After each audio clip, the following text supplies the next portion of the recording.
What's up, guys? Today we're talking all about sandbags. This is going to be the video that I wish I had access to when I was first getting into this stuff. If you go look up anything on sandbag training online, you will quickly realize that most guys are using sandbags for cardio.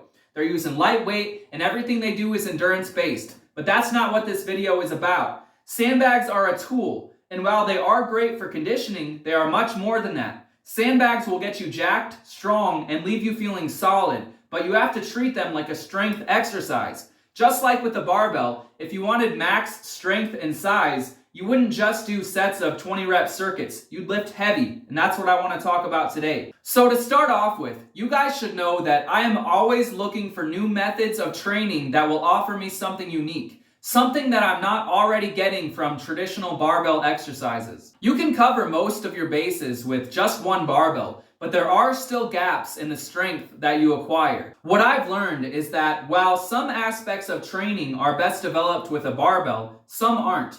Take strength endurance, for example. While you can develop this skill with a barbell, I think calisthenics is much better suited for this. With calisthenics, you can pump out rep after rep over an extended period of time, and it's not going to run you into the ground the same way a barbell would.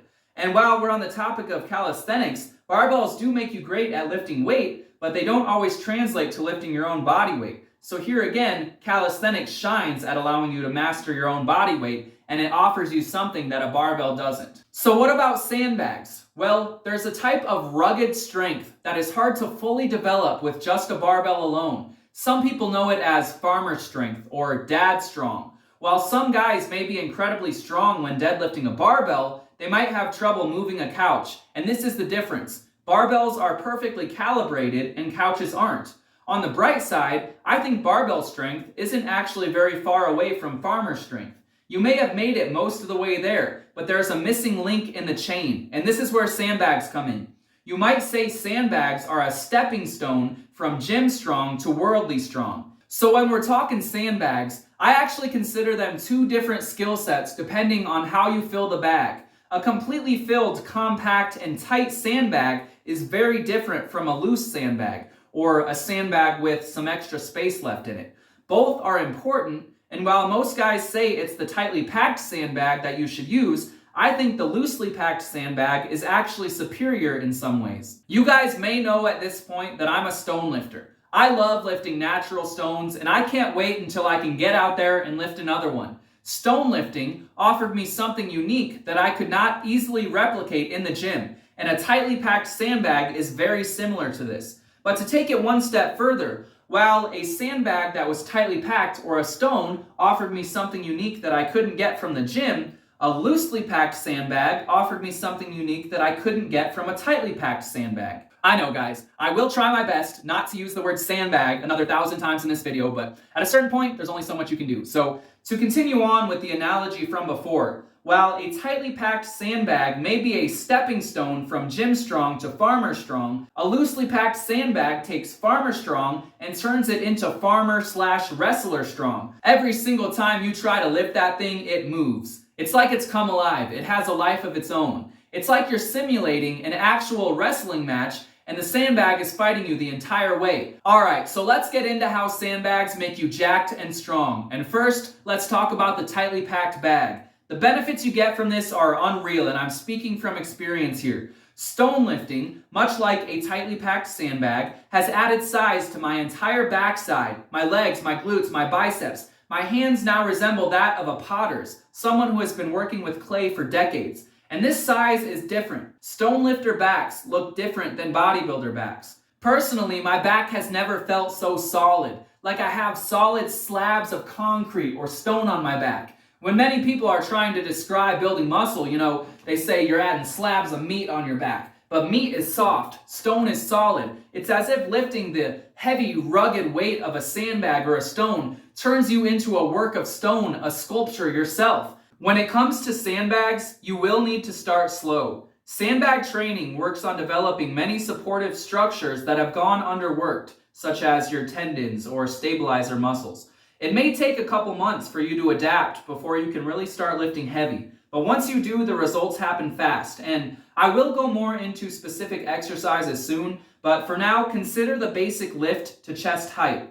First off, if you're comparing to a barbell, you deadlift the bag from an extreme deficit. The bag is securely on the ground as low as is possible. You deadlift the weight and rest it on your lap. The sandbag is wide and awkward, and most likely your upper back was extremely rounded to lift the bag. This more closely mimics how you might lift something in nature. There are no handles or knurling or straps or anything like that, so you must have a strong grip to lift the bag. Even just at this point, because you had to reposition the bag onto your lap after you deadlifted it, this exercise has already introduced more movement under load than a traditional straight up and down deadlift. From this position, you regrip and explosively raise the bag to chest height. Even holding the sandbag at chest height is unlike anything else at the gym. But now we introduce dynamic movement. We start to walk. What may look like an isometric hold from an outside perspective is actually the coordinated effort of many muscles continually working to stabilize an ever-shifting weight. Rather than one isometric, you are completing hundreds of micro lifts and adjustments in the span of less than a minute. Sandbags do build muscle through the traditional means, concentric loading and whatnot, but I have a theory that there's something special about stabilizing a weight. Stabilizer muscles seem to develop very quickly when they're actually trained. What if it wasn't the stabilizers themselves that grow quickly, but the means by which they are stimulated that causes rapid growth? Well, with a sandbag carry, you are, in a sense, forcing the prime movers, which have infinitely more growth potential than small stabilizer muscles, to act like stabilizers themselves. Maybe this explains the rapid growth you get from sandbag carries. Maybe it's the time under tension. Whatever the reason, they work. Alright, now let's consider the loosely packed sandbag. Everything I have said up until this point still applies, but now the bag has come alive. Every step of the way, the sand is going to move on you. Whereas before you could depend on the sandbag to do what you wanted or do what you expected, now you can expect the bag to do the opposite. As I said before, it's like a wrestling match. The bag fights you every step of the way. With a tight sandbag, things are pretty straightforward. You either lift the bag as anticipated or you don't. With a loose sandbag, every little variation in movement matters 100-fold. Consider tossing a sandbag to your shoulder. A solid bag goes up in a straight line, relatively, but a loose sandbag is a different story entirely. So to start off with, you try to lift the bag to your lap, and you quickly realize that the center of gravity now continuously shifts and it falls out of your hands. Maybe you try a few more times and eventually you do get it to your lap. But now you realize that the bag has folded in half on you. Now you need to spend the next 10 to 20 seconds trying to even things out so you can maybe have a chance at the next part of the lift. From here, maybe you're all set and ready to go and you explode upwards to bring the bag as high onto your chest as you can get it. Well, the only problem is that now the bag is folded awkwardly and you can't even move it another inch. This time, you need to resituate the thing while it sits precariously on your chest. And finally, after many attempts, you might get back to this point. You're all set up for one final heave and the bag flattens out. It's now too wide to ever possibly rest on your shoulder and it drops. A loosely packed sandbag is a matter of control as much as anything else. How can you assert dominance over this very much alive bag of sand? And talk about time under tension. That one lift might have taken you 45 seconds to a full minute to complete. All the while, every muscle in your body is getting worked and maximally stimulated from new growth-inducing angles. Now try walking with a bag of sand that shifts with every step and you'll have a real feel for what I'm talking about. You are repeatedly simulating a wrestling match over and over. I don't know if you've ever tried to unbalance a wrestler, Greco-Roman style is what I mean, but it doesn't go well for you. These guys are constantly pushing and pulling and bending and squatting from thousands of different angles day in and day out. It's no wonder it's hard to take them down. This is what sandbag training can do for you. Alright, and with all that out of the way, let's move on to the actual exercises themselves. First, I want to talk about the sandbag carry, specifically the front carry.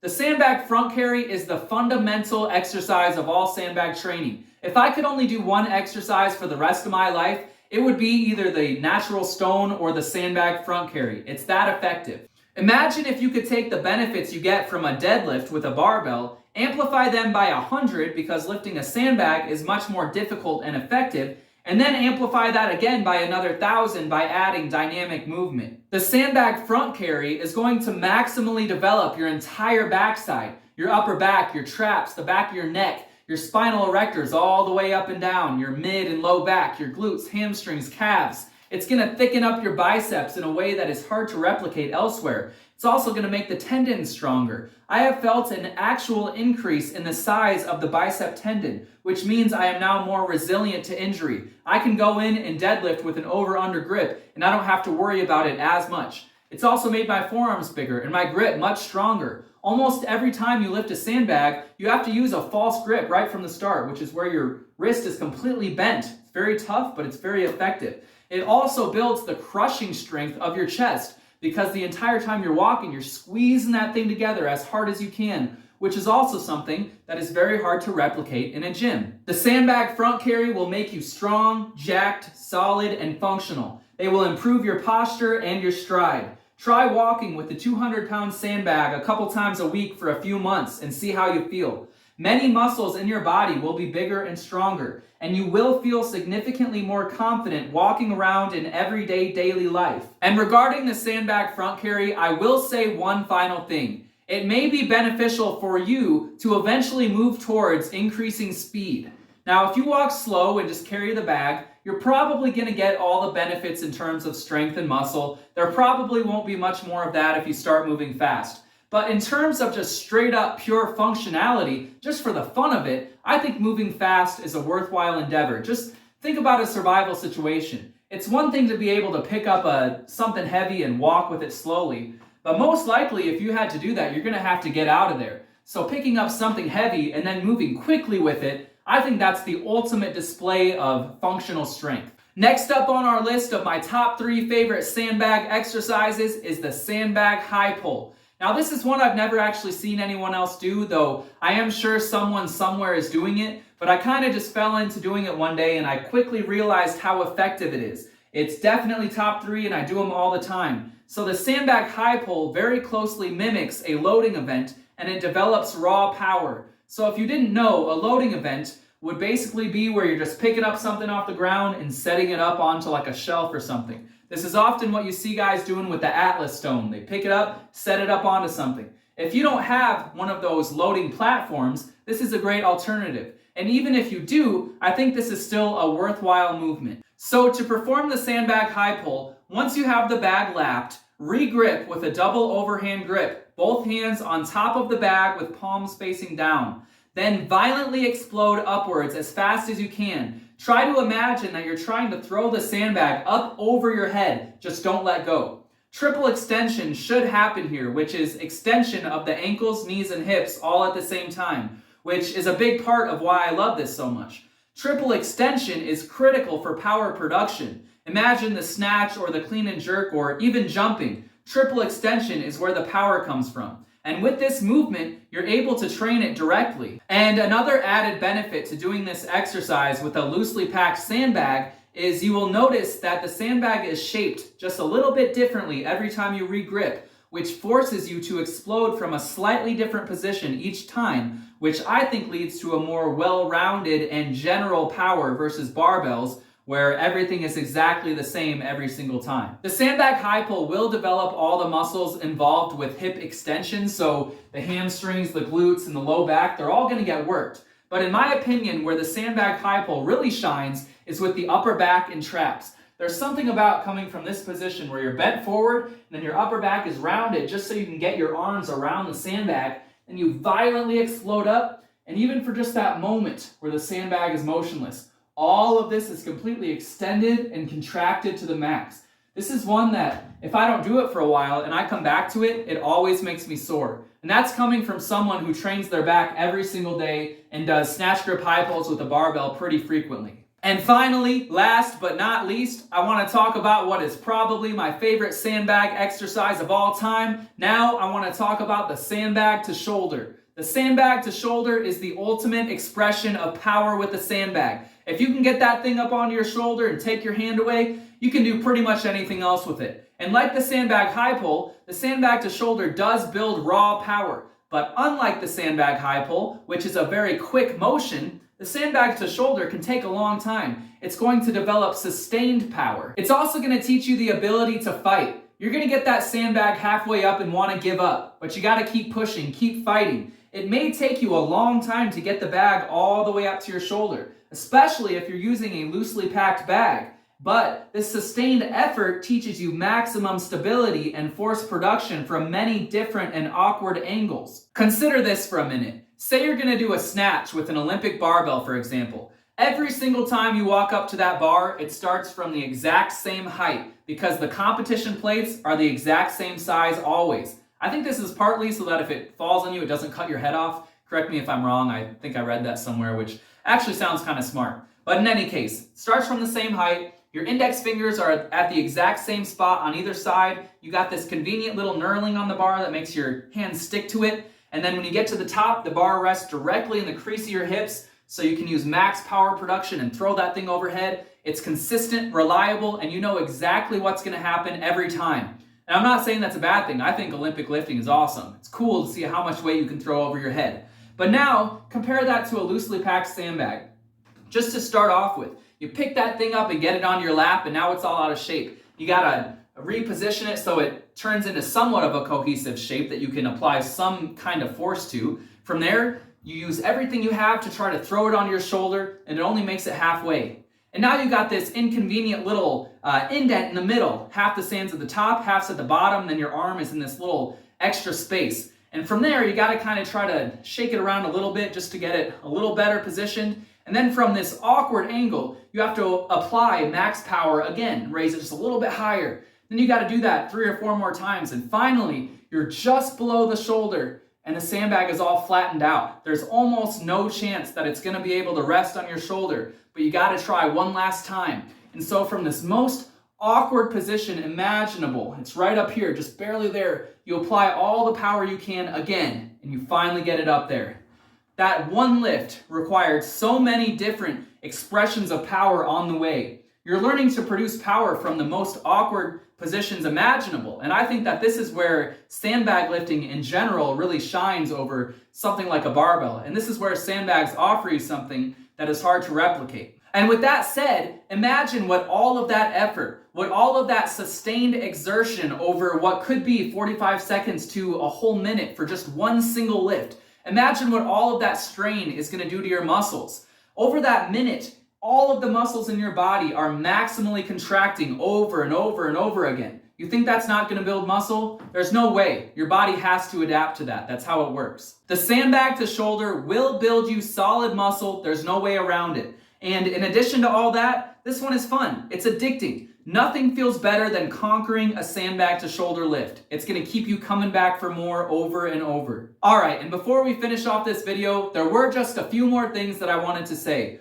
One, you may have noticed that I did not include a sandbag deadlift or a sandbag lift to chest height on my list. This was on purpose. These are great movements, and they are fundamental in your development of strength and power when using sandbags. But in my opinion, if you pick it up, you might as well do more with it. If you went through all of that effort to deadlift the thing up and get it on your lap, why not do some high pulls or carry it around or something? In my opinion, there's no point in doing just a straight up deadlift. It's getting worked when you're doing everything else. So deadlifts, yes, they're important, but they're going to get worked indirectly on your way towards doing something else. 2, I just wanted to add another benefit to lifting sandbags as opposed to barbells. In my opinion, a 300-pound sandbag to shoulder is a good lifelong goal for pretty much anyone. Sure, there are those guys out there who specialize in this stuff who are lifting a lot more weight than that, and I actually know a few of those guys here on YouTube. It's really cool to see. I'll link them down below. But for the average person who just wants to use sandbags as part of a general program, I think 300 pounds to shoulder is a good lifelong goal. Now compare that to a barbell deadlift. Anyone should be able to barbell deadlift 300 pounds within 1 to 3 years max. You can use so much more weight on a barbell deadlift, it's no wonder you can't do much volume. I mean, think about the most basic program of all, starting strength. There's a reason they program for one set of 5 reps. That's it, 5 reps for the barbell for the entire day. With a sandbag, although it might feel more difficult because it's hard to pick up, max load still plays a factor in general fatigue. So the fact that you can deadlift 700 pounds Even though that might feel easier than throwing 300 pounds on your shoulder, the max weight is still more, so you can't do it as often. You can do a lot more volume with the sandbag. And 3, last but certainly not least, sandbags are fun. I talked extensively about this in a previous video, but sandbag lifting is a skill. The more you do it and the stronger you get, the more hooked you'll become. Skill acquisition is a great motivator. Say maybe you got it to your chest. Now all you can think about is getting it up to your shoulder. Maybe you got it to your shoulder. Now all you can think about is picking up that next heavier sandbag. You might notice that your goals slowly shift from strictly muscle and strength gain to wanting to lift and conquer heavier bags or stones just because it's fun. And that's really all there is to it, guys. Sandbags are an amazing piece of training equipment and would be a great addition to anyone's program. When used correctly, they will undoubtedly make you bigger, stronger, faster, and more functional. So I hope you guys liked the video, and until next time, thanks for watching.